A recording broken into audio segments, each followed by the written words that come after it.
Check 1, 2. What's up, guys? This is going to be a quick demonstration of how you can take the tessellations you designed in Illustrator and turn them into patterns so that you can use them at different scales. So when you make your initial shapes, the basic square tessellation will fit together like tiles. So this is an example of a set of 4. They have alternating colors like a checkerboard.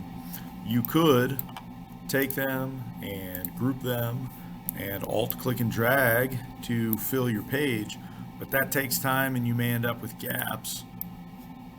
So what I like to do is when I have a set that will tile, I will click and drag it into my swatches window, because then, let me move these out of the way to show you the magic, then I have defined it as a pattern and I can make a giant rectangle, fill it with my pattern, and then all I have to do is edit the pattern to get rid of the gaps. So how do you go about editing the pattern? Well, they have a pattern options window under the window menu. It is not commonly used initially, so it doesn't show up in your set. But what we're going to do, we're going to take this pattern. Let's do a quick save. Okay. Pattern, basic tessellation. Alright, we want it to be a grid. Why is it not letting me? Tile edge color, edit pattern. There we go. Okay. That's a new thing since the last time they updated this. Right now, the current width is 4.2 by 3.8. All of that is arbitrary. What we need to do is reduce this number. So what will happen is the repetition of the pattern will come closer together.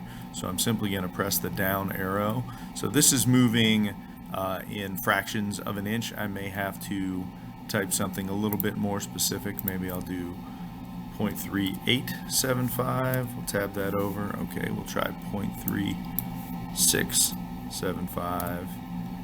How about 0.36? Tab key. Ooh, we're getting close. 0.35. There we go. That's almost perfect. 0.325. Too much. Alright, so 0.345. Cool.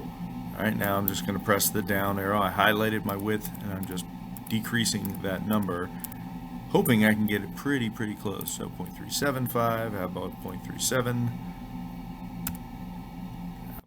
0.365. Oh, we're so close. How about 0.36? That looks pretty doggone good. So what I need to do now is say done up here, or I can do save a copy. Now save a copy will leave the original pattern that had the gaps in it, but it'll give me a new one. So I'll do save a copy, and I'll call this one no gaps basic square. So what's good about this is you can then go through with your white or black selection arrow and select individual pieces, and you can play around with new color schemes. So I'm going to choose kind of a warm color scheme instead of a checkerboard. It's still repeating, but it's kind of running through, go a little brown. It's running through a set of 4 like this.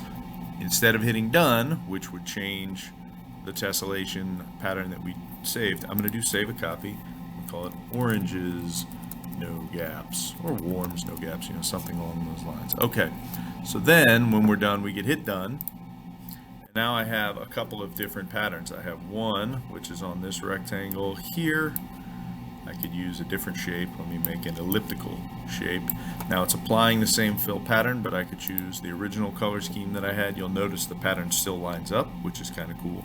And kind of the wonky one that had gaps is still in there. So to edit it, another way to do it, you can double click the swatch and it'll let you go right in here and you can start tweaking what your settings are. So again, you just want to adjust the width and the height.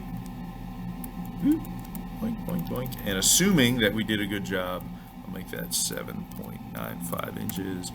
I might have to change the width because it looks like, no, I just have a tiny gap in here. So my solution for fixing this little gap that I see right here, let's see, I can do 925. Nope. 0.9. 0.965. We're super close, but if you notice, there is still a tiny gap, and if you're like me, that might annoy you. So what I'm going to do is select the shape itself. I'm going to give a stroke color of the same value as the fill color,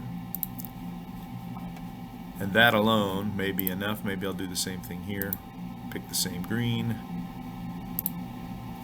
and even at 1 point stroke, it's enough to kind of fill in those gaps. Now I see another one on here, so I'm going to double click it, take this little guy, and I'm going to hit I for the eyedropper, grab that stroke off of there, select this other one, I for the eyedropper. So when I'm done there, this pattern is larger, it repeats less, but it works. Now, if you have a pattern that's really big to the point that you can't actually see it repeating, here's what you can do. You can do object transform scale, and you just have to tell it to transform patterns. Okay, so what I'll do is I'll make this like 20% of the original size. So now it's really small, there's a lot of repetition in the pattern, but wait, there's more. You can go to object transform scale, and all I have to do is uncheck transform patterns. This time I'll make it 200%, so it's a much larger object, but the pattern's not scaling anymore, so then I can bring it up and see my pattern on a higher level of repetition. So keep that in mind as you're working. It's a great way to save different variations of your pattern, and to prevent having to take your group of 4, let me move that out of the way, take your original group of 4 and either copy and paste and then drag them and line them up and try to make sure everything's perfect. You can do it that way, it just takes longer. So work smarter, not harder, and use the click and drag into the swatches to use your editor and then your window pattern options. That's going to help you out a ton.